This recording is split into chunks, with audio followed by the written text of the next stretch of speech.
மிதுனம் மாதம் திறராசி பலன். மிதுன ராசிக்காரர்களே, நவம்பர் 2025 உங்களுக்கு சாதகமான பலன்களை தருவதாக தெரிகிறது. நவம்பர் 16 வரை சூரியன் உங்களின் 5ஆம் வீட்டில் பலவீனமான நிலையில் பெயர்ச்சிக்கிறார்.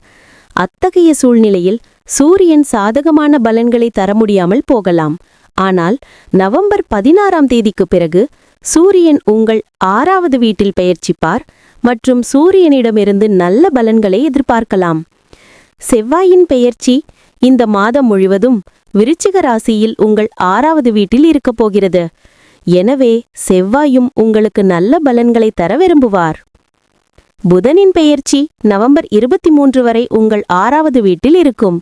அதன் பிறகு அது 5ஆம் வீட்டிற்கு மாறுகிறது. எனவே மாதத்தின் பெரும்பகுதியில் புதன் உங்களுக்கு நல்ல பலன்களை தர விரும்புவார்.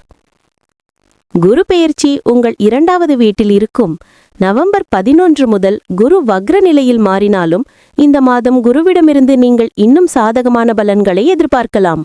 நவம்பர் 2 வரை சுக்கிரனின் பெயர்ச்சி கன்னி ராசியில் இருக்கும். எனவே பலவீனமான நிலையில் இருக்கும். நவம்பர் 2 முதல் நவம்பர் 26 வரையிலான காலகட்டத்தில் சுக்கிரன் தனது ராசியின் 5வது வீட்டில் பெயர்ச்சிக்கிறார். இது சுக்கிரனுக்கு மிகவும் நல்ல நிலையாகும். இந்த காலகட்டத்தில் சுக்கிரன் உங்களுக்கு நல்ல பலன்களை தர விரும்புகிறார். அதே சமயம் நவம்பர் 26க்கு பிறகு சுக்கிரன் பலவீனமான பலன்களை தரக்கூடும். சனியின் பெயர்ச்சி உங்கள் 10ஆம் வீட்டில் மீனத்தில் குருவின் ராசியிலும் இருக்கும். எனவே சில நல்ல வேளைகளில் சனி உங்களுக்கு உதவக்கூடும். இருப்பினும் சனி நவம்பர் 28 வரை வக்ர நிலையில் இருப்பார். எனவே உங்கள் வேலை மெதுவான வேகத்தில் அல்லது சில தடைகளுக்கு பிறகு முடிக்கப்படலாம். ஆனால் சனி உங்கள் வேலையை முழுமையாக நிறுத்தாது. அதாவது சனியிலிருந்து சராசரி நிலை முடிவுகளை எதிர்பார்க்கலாம். ராகு உங்கள் 9ஆம் வீட்டில் பெயர்ச்சிக்கிறார். நவம்பர் 24 வரை ராகு குருவின் தாக்கத்தில் இருப்பார். இந்த காரணத்திற்காக ராகு உங்களுக்கு கலவையான முடிவுகளை தரக்கூடும்.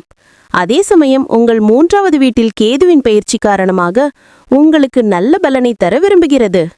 இந்த வகையில் மிதுன ராசிக்காரர்களுக்கு 2025 நவம்பர் மாதம் பெரிதும் சாதகமாக அமையப் போகிறது என்று சொல்லலாம். நீங்கள் நல்ல முடிவுகளை பெறலாம். சிறு தடைகளை ஒதுக்கி வைத்துவிட்டு இந்த மாதம் முதல் சாதகமான பலன்களை முழுமையாக எதிர்பார்க்கலாம்.